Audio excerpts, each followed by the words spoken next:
Good to be back. We were actually planning to have someone else facilitate this session, but then they're not here today, and so you're stuck with me again. Apologies. But this is really exciting. I helped put this together as well. We've been trying, 3 state foresters all together, a sitting congressman. We have national leadership from USDA and DOI this afternoon. We wanted to make sure and highlight some other voices and some other perspectives and other ways to think about leadership, and who's making decisions and who's moving this cross-boundary landscape and adaptation forward. So really a pleasure to highlight some of those voices here today. So we're gonna move through. Maybe I'll let you guys introduce yourself each real quick, and then we'll go through and start with some questions. But really hoping to highlight, what are some different perspectives of how are we measuring success, and what are our span of control across tribal, non-government organizations. And it's a lot of pressure, Christina. There's a lot of demand for water. We saved water. We're going to talk about water. So who are you? Let's start at the end. Emery, why don't you go? Hi there, my name's Emery Cowan. I'm a program manager with the Rural Voices for Conservation Coalition. I'm based in Hood River, Oregon, but RVCC as a nonprofit has a West-wide focus, and we function as a peer learning network and policy coalition that's really focused on advancing solutions that are place-based and collaborative and integrate land stewardship and rural community benefit. Glad to be here. Good morning, everybody. My name is Susan Johnson. I work for the Forest Service as the Tribal Projects Coordinator in Forest Management, Rangeland Management, and Vegetation Ecology in the Washington office. Prior to this position, I was the Regional Tribal Relations Program Manager for the Rocky Mountain region, yay, Rocky Mountain region, for several decades. And then prior to that, my entry into the Forest Service was as a field-going biologist in forest health protection or forest health management, and it was a great pleasure to be able to start my career with the Forest Service as that individual. I've also had a number of opportunities to work across the agency. In bear teams, I was an acting deputy forest supervisor at one time. I've led many policy development teams, worked on a lot of teams, and just always been my pleasure to integrate tribal relations, tribal priorities into the infrastructure that the Forest Service has built and continues to build.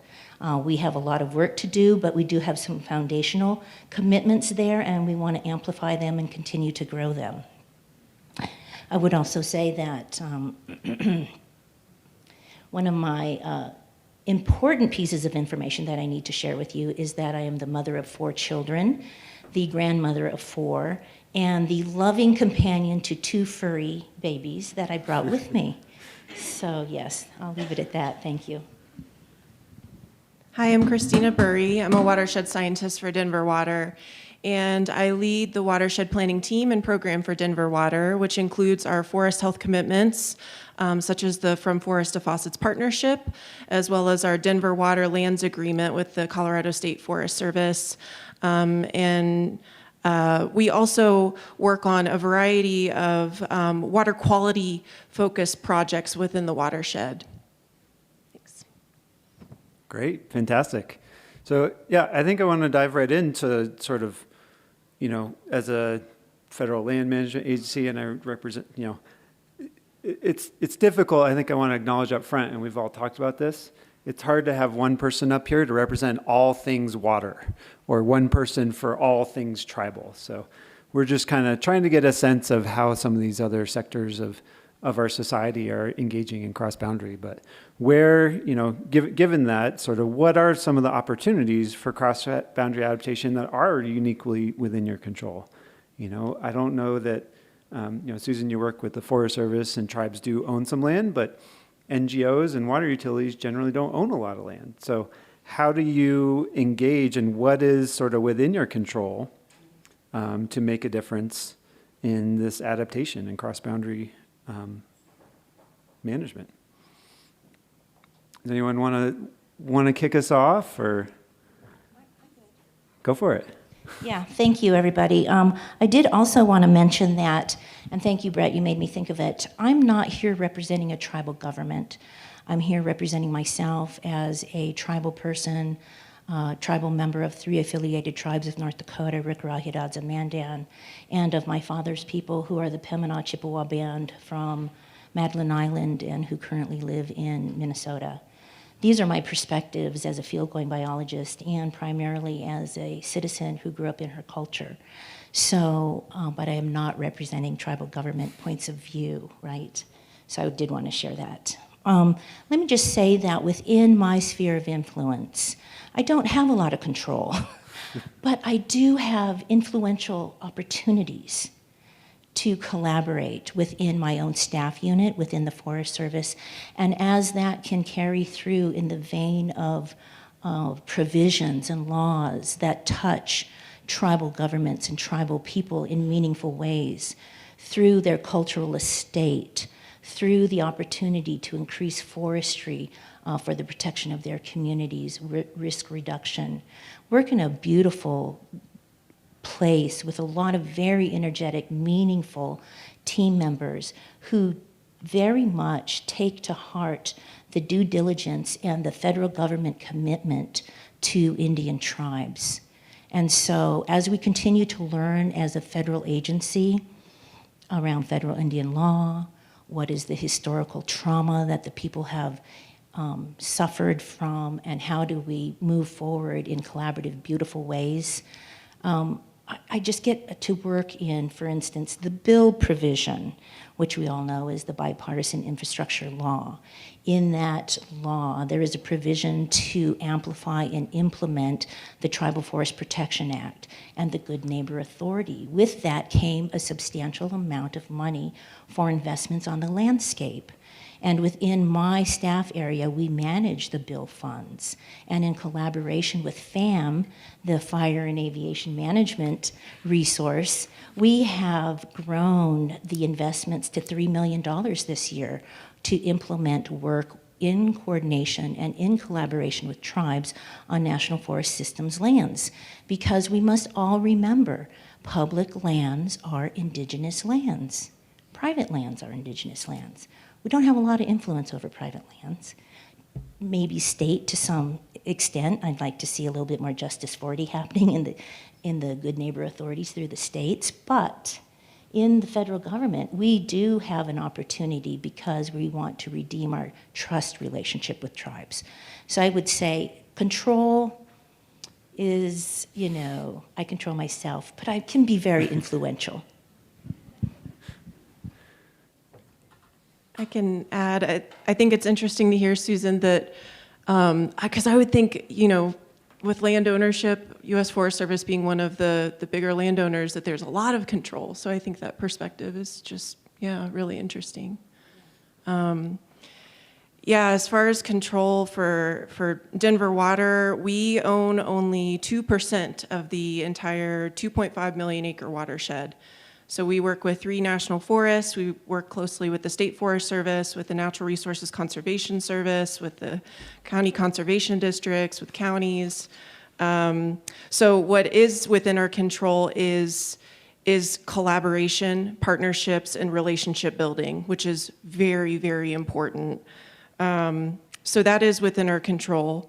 The 2% of land that we do own, Denver Water Lands, that is managed through a contract with the State Forest Service, who's been our forester for over 30 years.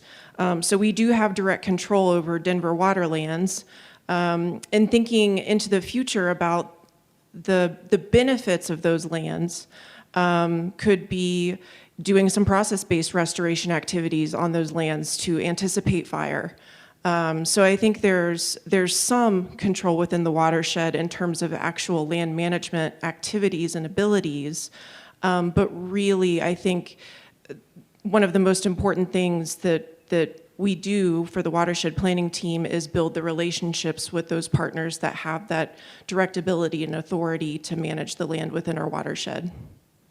Yeah, I'm curious to follow up a little bit. Both of you have articulated collaboration is sort of where you can have the most influence, but where collaboration is giant. You can collaborate on everything.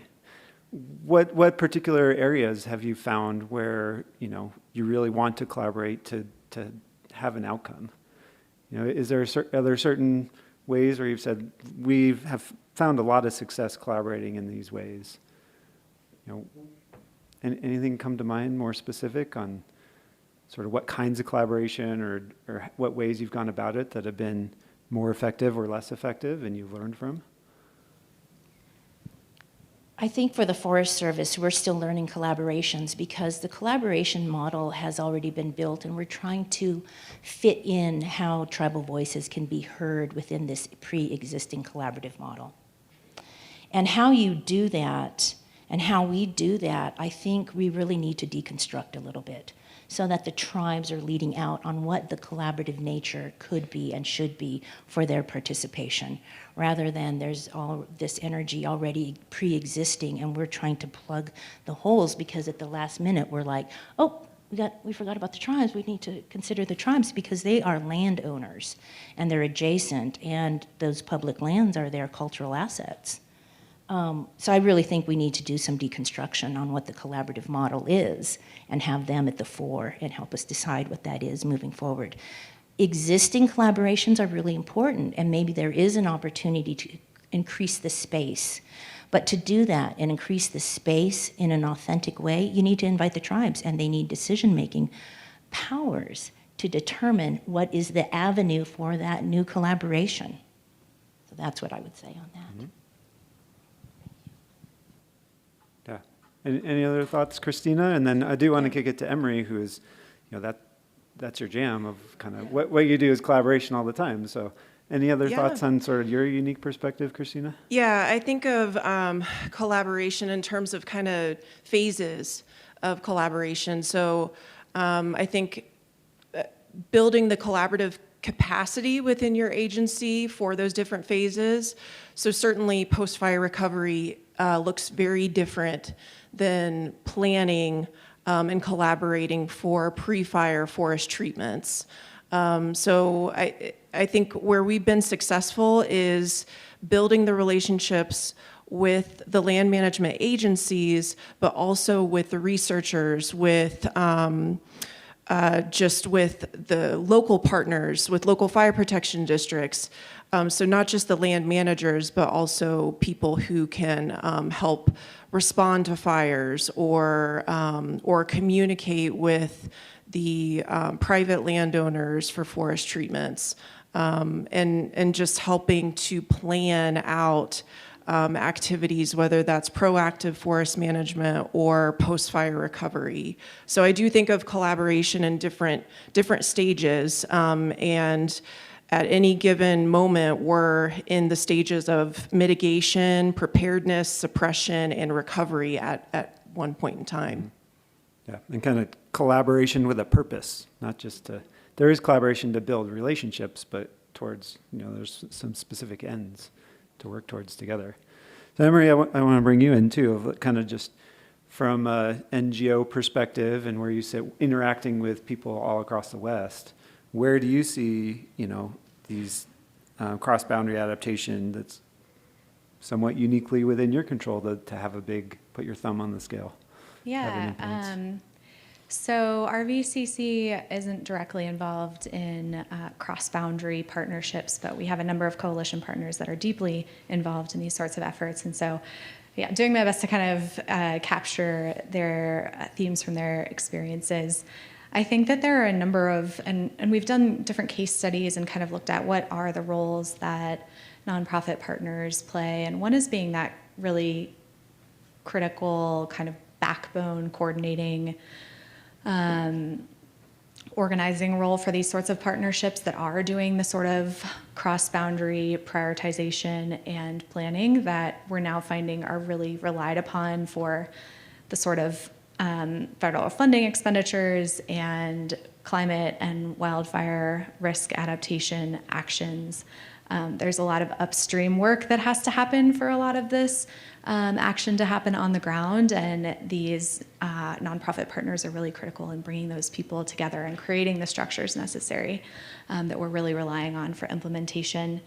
I I think we're also seeing nonprofits playing really critical roles as trusted entities at the community scale. And one example I'll give, we recently did a project on cooperative burning, and agency partners reported in a number of instances that their NGO partners were really critical to the sort of public education and outreach that they really needed, and social support for the activities that they were undertaking, and that NGO partners were really critical and had that sort of credibility with local communities that they found really important. And I think that we're also seeing nonprofit partners playing a bigger role in implementation support. We've heard it from NFF playing a really big role, but community-based partners are really getting engaged in implementation and helping advance work across boundaries,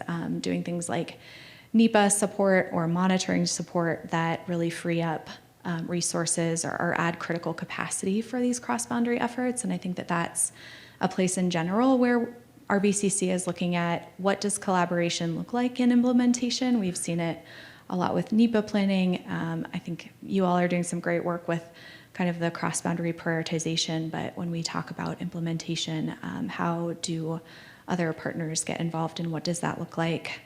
And then I think that nonprofit partners are also playing a really important role in piloting new strategies that are advancing cross-boundary efforts outside of maybe traditional mechanisms. One effort is happening post Labor Day fires in Oregon in the Cascades, and a nonprofit, Sustainable Northwest, is developing kind of a recovery partnership that's bringing together a number of different entities and NRCS funding and other federal funding that is looking at private landowner parcels and how do we connect these folks to resources and assess their needs, and also advance climate adapted reforestation. And so really kind of filling in the gaps on the landscape where in between federal and private industrial land, kind of making that a landscape scale approach to reforestation.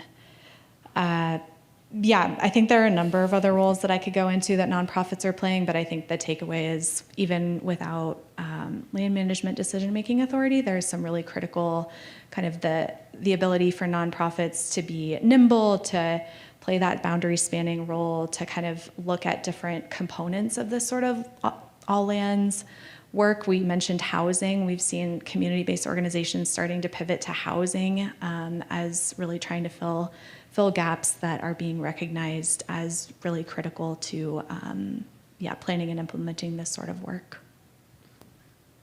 Yeah, that's a pretty good list you got going there, really.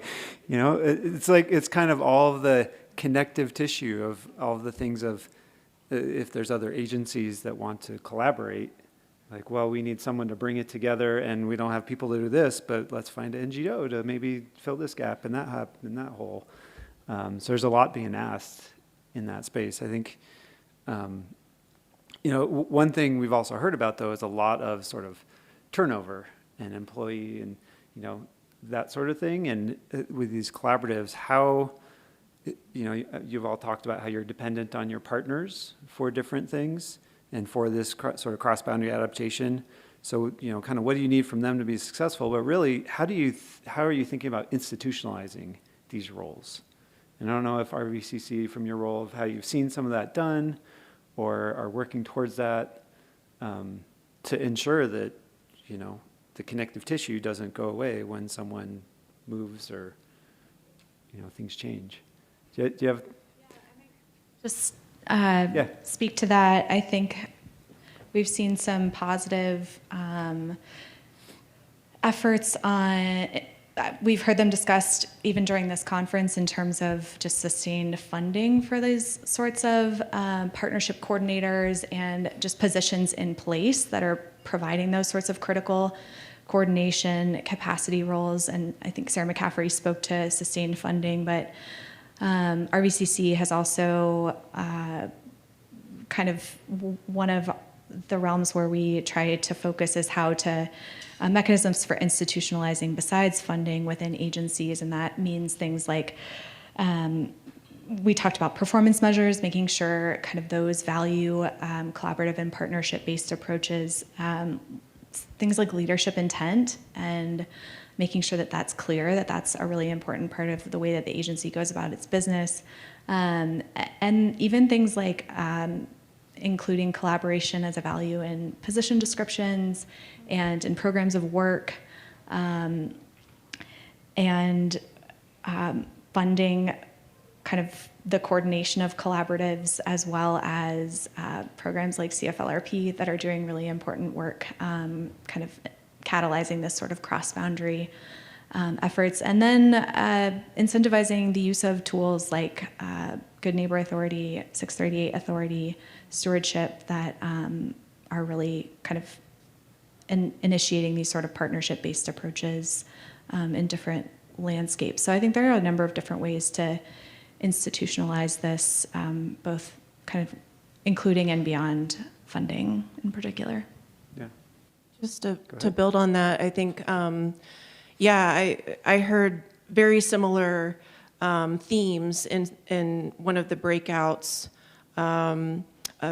specifically around the recent hiring of the partnership coordinators with the U.S. Forest Service has been really advantageous to folks, who we all need to collaborate with the U.S. Forest Service. So having that dedicated staff, and there was someone in our session that described that it is now in the district ranger's role in the position description to collaborate. So that's awesome to hear. So I think that got me thinking about just our own position descriptions and how we can incorporate kind of that collaborative capacity within the role itself and the expectation for that.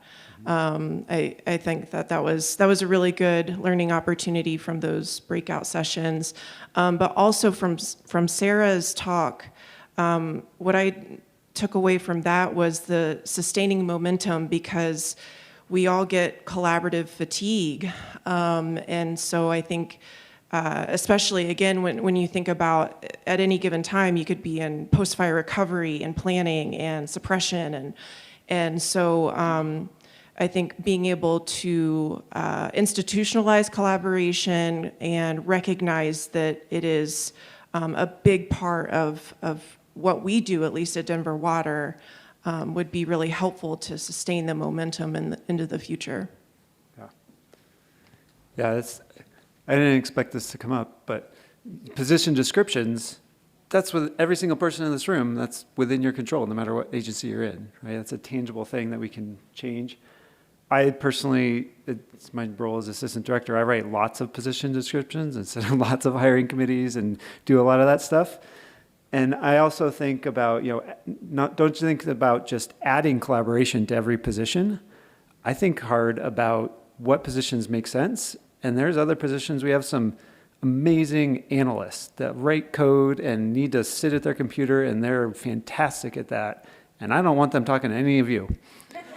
They are more valuable to everyone in this room if they are producing awesome analysis, right? And so I think really hard and think about this workforce burnout and things like that. What roles can each of your individuals play before you add collaboration to everybody's plate? Let's think about that a little bit too.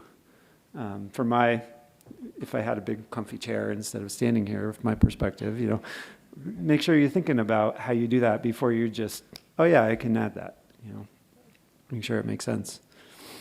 We talked a little bit, and I wasn't supposed to ask you this question, Susan, but I'm curious what's missing for institutionalizing tribal engagement in these collaboratives. You mentioned before that they're often not invited in the front end and invited in the back.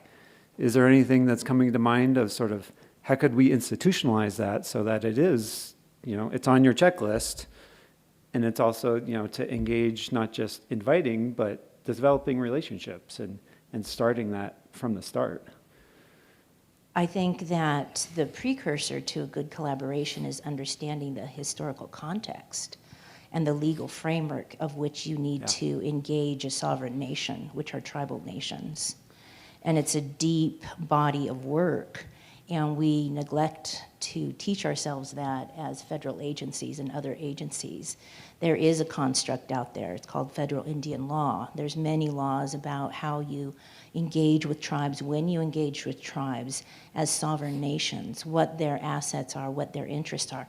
But also we have to go beyond and collaborate with them and understand what their unique interests are.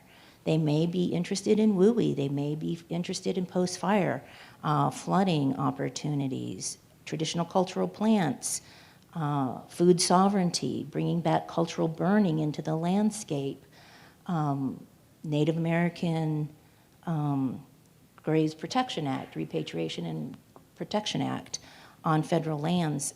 They have a lot of interest in a collaborative spirit, but they're also legal mandates. I would also say that putting and training our line officers, because from one sovereign to another sovereign, that is where the interaction needs to occur, from line officer to line officer. And that's the way that we have that delegated authority to visit with tribal nations. Now, of course, as staff people, that's where a lot of the work gets done, right? And we can prop up sort of these opportunities through doing that good staff work, but ultimately it is a sovereign talking to another sovereign, and we must adhere to those protocols that the tribes have identified for us to operate within. And they will tell you, you have to ask them, but I would say that. Yeah, I think, making sure people have that history and that knowledge, going back to, if you're hiring people in their position descriptions, how are you onboarding people? Right? Maybe that's something that we can incorporate and institutionalize, of just learn a little bit. The whole textbook of all of the history there's departments at CSU that teach that, right? But, little tidbits and working that in. So just sort of building and shifting a little bit, we've mentioned, and Emery, you talked about prioritization. We've heard all about prioritization efforts, and Matt Thompson talked about it this morning, and lots of funding decisions and lots of decisions are being made, sometimes by local prioritization, sometimes by national decisions that some people in this room are involved in and some aren't. So I'm curious how, in all this mix of prioritizing all things to be targeted and effective, but also equitable, how are you getting your voices from the different perspectives? How are you getting considered in these planning prioritization efforts? And then, how are you targeting your resources to be effective while also considering equitability, within your Denver water resources or the collaborative? You can't facilitate every single group. So how do you make decisions on where you engage? I'm curious. So for prioritization, in terms of where the work goes on the ground, more focused on hazardous fuels reduction, forest treatments, proactive forest management.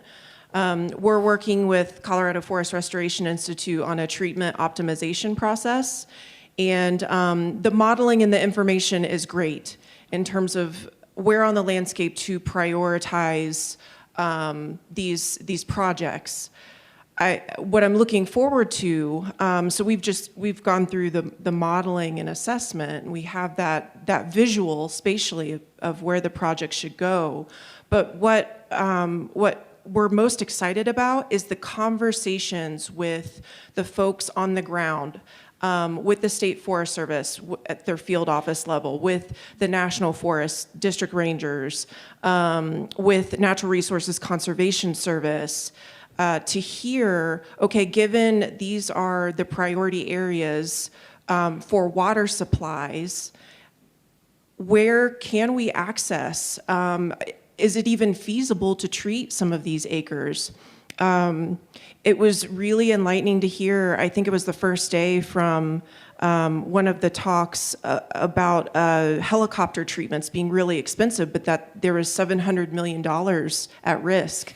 So we're kind of in that same boat where we have a lot of risk and priority areas focused around one of our critical reservoirs, but our are the acres feasible to treat? And so having those conversations, I think, will help guide even more what our priorities are. And thinking outside of just forest treatments, thinking about where managed wildfire would be to our benefit.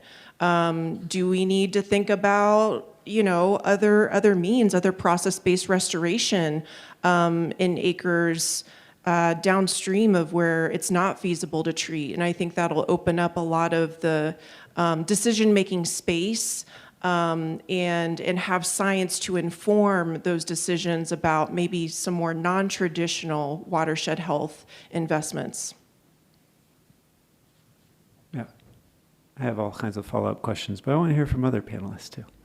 I want to say that in the Forest Service, when working with tribes, we prioritize the relationship on the ground between the tribe and that local unit.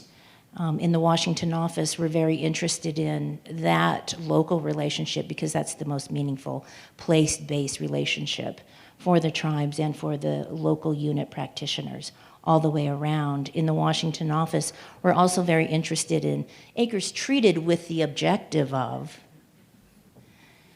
does it add to food sovereignty? Mm-hmm. Is it an opportunity to protect a cultural resource? Is it an ancillary opportunity to increase language education amongst the youth, understanding their traditional connection to fisheries? Is this a traditional cultural huckleberry harvesting unit? What can we do to support that? Mm-hmm. So those are the other objectives in those acres treated that we're looking for when we're working with tribes. And also the relationship. So the storytelling is really important to us and to Congress right now, because you can't represent the entire investment in Indian country with just numbers. It's about relationships and the stories and how the tribes see their participation in these programs. So that's our priority in the Washington office, mm-hmm. not only through the Tribal Forest Protection Act, 638 Authority, and through the Good Neighbor Authority, but I'd like to see more appropriations kind of guided towards those opportunities. As you know, Bill won't last forever, and we are jump-starting some really excellent relationships with tribes, and there's an expectation that they will continue. There will be some tough choices in the future when Bill is not here anymore, but I see a sea of very young, innovative tribal forest protection advocates in this audience, Forest Service people who really love to work in tribal relations and with tribes coming online. So I think the future is really positive for continuing the prioritization that the tribes are very interested in implementing.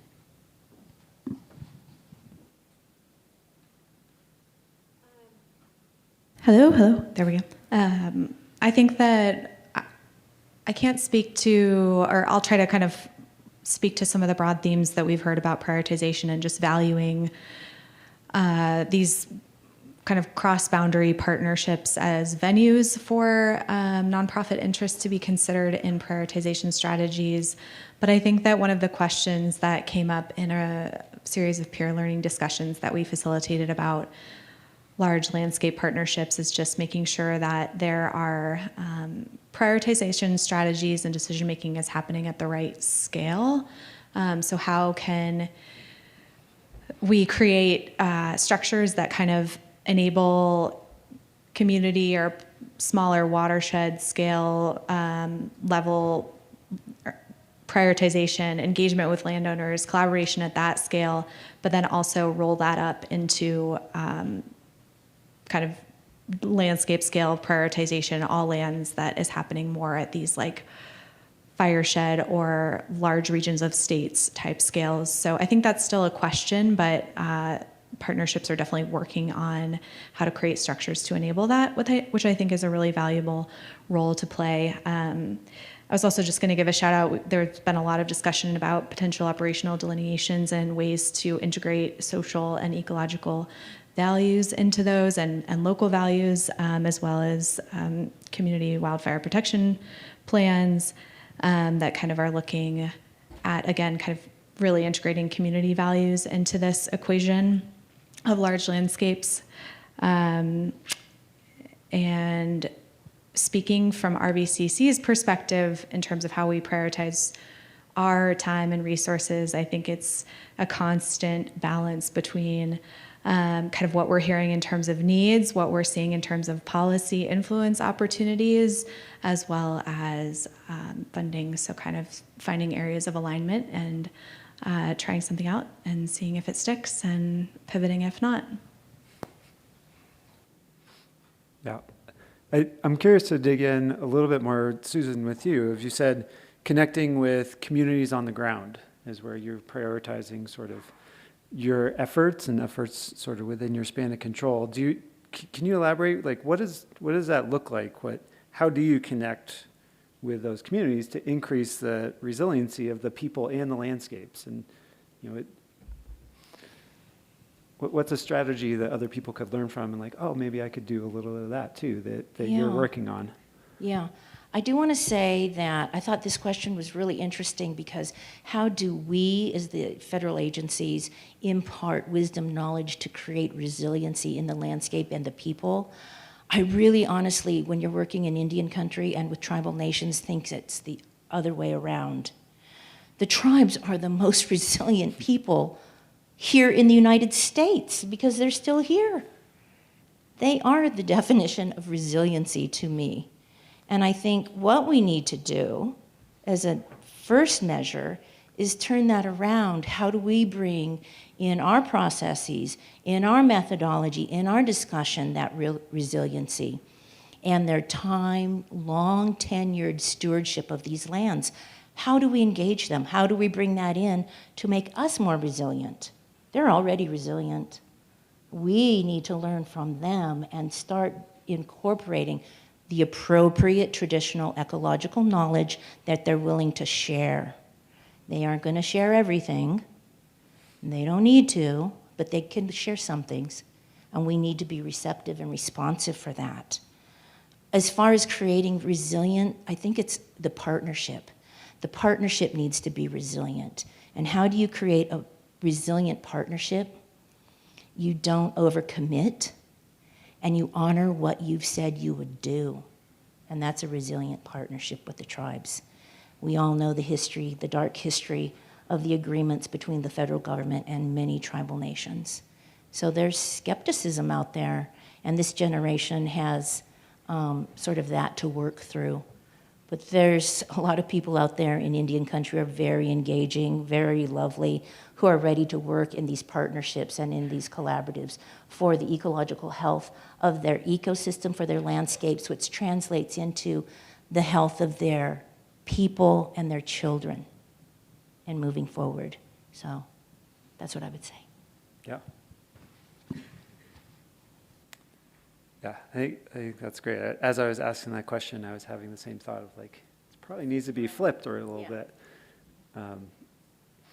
So I was not originally going to facilitate this session, so this question was going to be asked by someone else, but now I get to ask it, of monitoring and measuring outcomes, which is something that I spend a lot of my career on. And curious, you've talked about how you're prioritizing resources and how you're trying to do things. At the end of the day, what are you all required to report as far as your metrics and maybe to whom? But then give it the mom test. When you're talking to your mom or a family relative and you say, I did this and it was great. I accomplished something. This is the outcome. What do you share? What would you like to share as your outcome? So what are you required and what do you tell people? I can, because people heard my question from this morning, most people probably did, that yes, I have to report acres treated to the Denver Water Board of Commissioners for the first time ever, which is really great, and I look at it as a huge opportunity and win that the commissioners want to know about forest deposits, given the many, many things going on within Denver Water for their customers. And so I think it's a sign of progress and commitment on behalf of our leadership that they want some kind of metrics incorporated into our scorecard. It's fallen under the theme of protecting Colorado's waters is how they look at that metric. So there's the more, concrete metrics that I have a duty to report to my leadership. But then I think going beyond that, like the mom test. So I think being able to be a storyteller for the success stories that we see from these investments. So there's a few different stories that I really like to share. One being we've had quite a few forest treatments, thinning and ponderosa pine on the Pike National Forest just upstream of one of our reservoirs in 2019 and 2020, and where they've worked. And there were actual photos of the incident management teams being able to access the fire safely because of these projects. And so having the photo documentation is huge in telling the story, because then when Dr. Wilkes came out to visit Colorado and announced the wildfire crisis strategy funding appropriation for 2023, I was able to show him the photos and kind of sing the praises of these projects, that they are effective. And so that is really huge, having the photos. I know that's tough to get in the field at the right moment, but they are very powerful. Before and after photos are really huge too for informing folks who need to understand and visualize the benefits of these projects. So I'll leave it at that. Yeah, I think that's a theme I've heard all week. Is started with Stephen Pine, and I've heard it through conversations of using narrative, but also photos, graphs and figures and other artwork, other ways to convey that. I'm curious, maybe I'll plant something for Tony and the national leadership, and how do we convey a picture to people in Congress or the national leadership of these are the outcomes? It's hard when looking for bullet points and other things, but yeah. How, Susan or Emery, Doing how do you acres measure? treated, yeah. Yeah? Yeah, we're still doing that with objectives.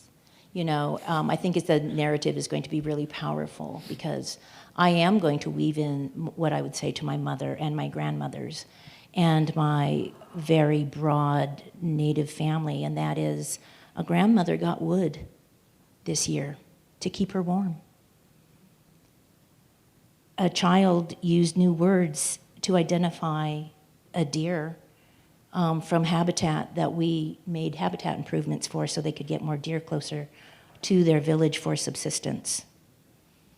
We implemented cultural burning to see what it would look like in the restoration of tallgrass prairie for the reintroduction of bison.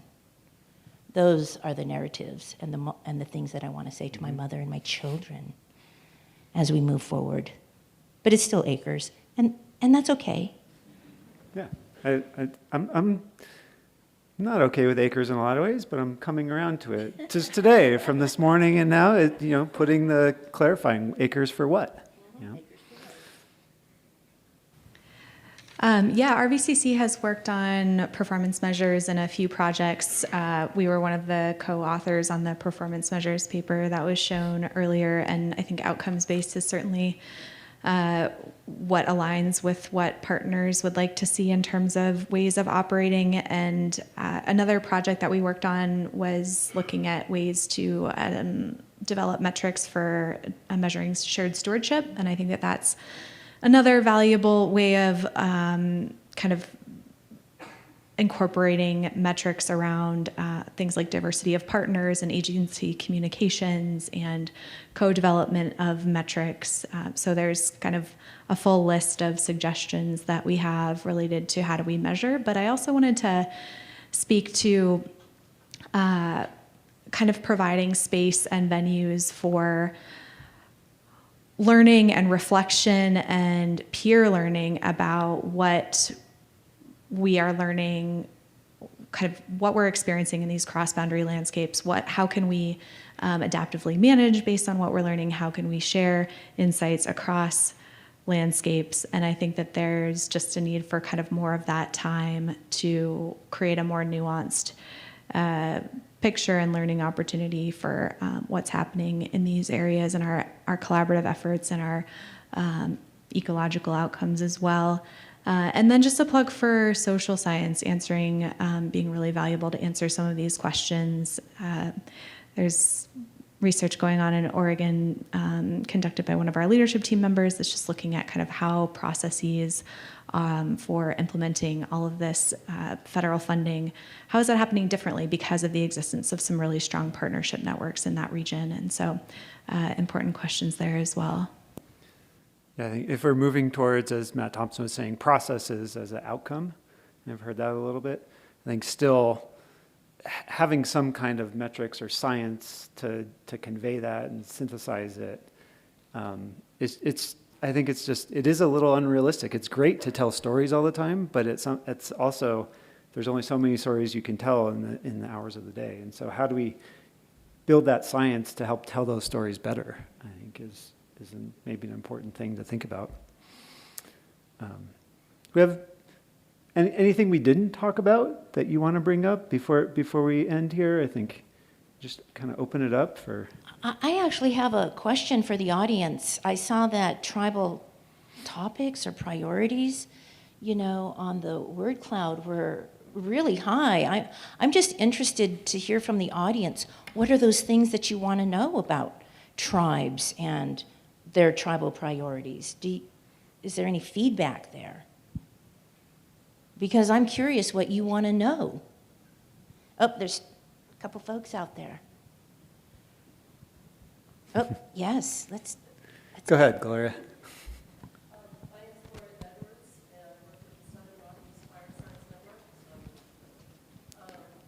You had talked about something really important that is kind of an umbrella to everything we're talking about here about collaboration. This conference is about collaboration, your panel is about collaboration. We have these collaborative constructs that we all think we're working in, and you address that right out of the gate, that we need to deconstruct what we think of as collaboration to have successful outcomes with these sovereign nations and tribes.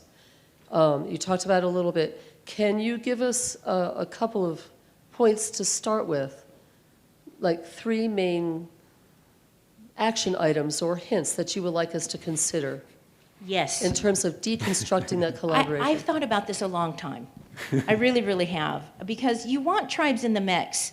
They're cool, they're entertaining, they give you knowledge and information and a different way to interpret the world through a long tenure of stewardship and through language and through experience, through elders.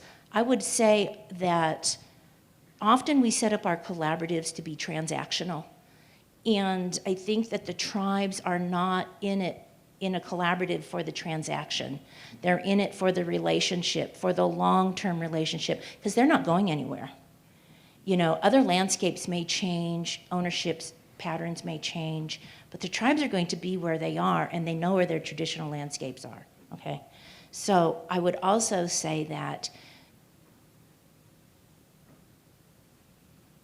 if you have a tribally led collaborative, it's going to be much different than maybe what you're used to. And I think that's okay, and we should go along with that journey. The time frames might be a little different. The emphasis areas might be a little bit different. The relationships definitely are going to be deep. But their idea, and there's a lot more people here, John and Mr. Denopah and another tribal members here who also can speak to this. Time frames are very different in Indian country and in Indian perception. Collaboratives, maybe if they're healthy, can last 20 years. That's not long enough for an Indian tribe. They need to be longer. They need to be generational. So I would also say that. And finally, I would say, if you have an existing collaborative and you want tribes to participate, go work with them. Find out what their capacity is. They may not have the capacity to work with you, but that doesn't mean they don't want to.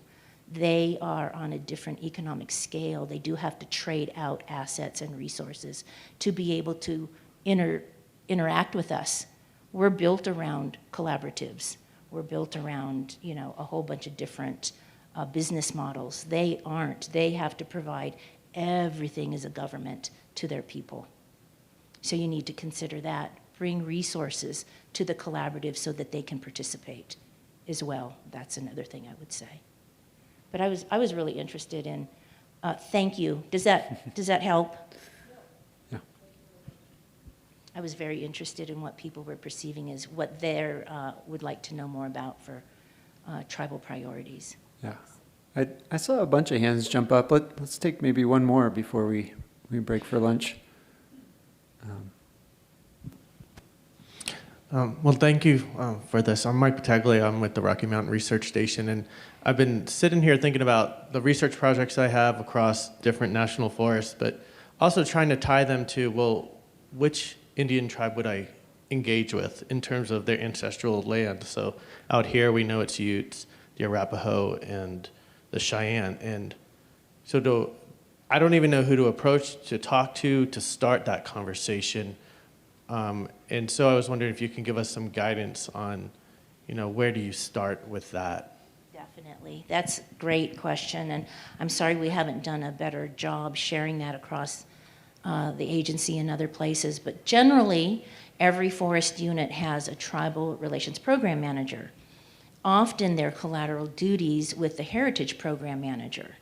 We are starting to invest in tribal relations capacity, whereby that is an individual person, and maybe sometimes they have partnership duties, but every unit, you can either find a tribal relations program manager, and they know the tribes that they consult with around NEPA and forest planning and other things, and it isn't just the tribes who might have ceded territory or treaties. They also reach out to tribes that have ancestral ties to these communities. So it's more than what you would say the tribes who have treaties and trust lands. But yeah, every forest unit has a tribal relations program manager. Thanks for letting me take the time to do that. That's why we're here. Yeah, I would also think you could probably talk to Susan. She's here. Right? And make some connections. There's lots of other folks in the room here as well. So we're about ready to break for lunch. I see the doors opening and don't want to get in the way of that. I do want to acknowledge, as we're getting ready to eat another fantastic lunch, we thank the AV staff in the back. There's a couple people who have been helping make this event really happen. And you've seen them at the registration table and other places. Brooke and Angela, if you just want to say hi. Put it all together. We had a huge organizing committee, but really made it all happen on the ground level. So thank you. Enjoy a lunch. 1:15, we have an hour and 15 minutes, and come right on back. Thank you.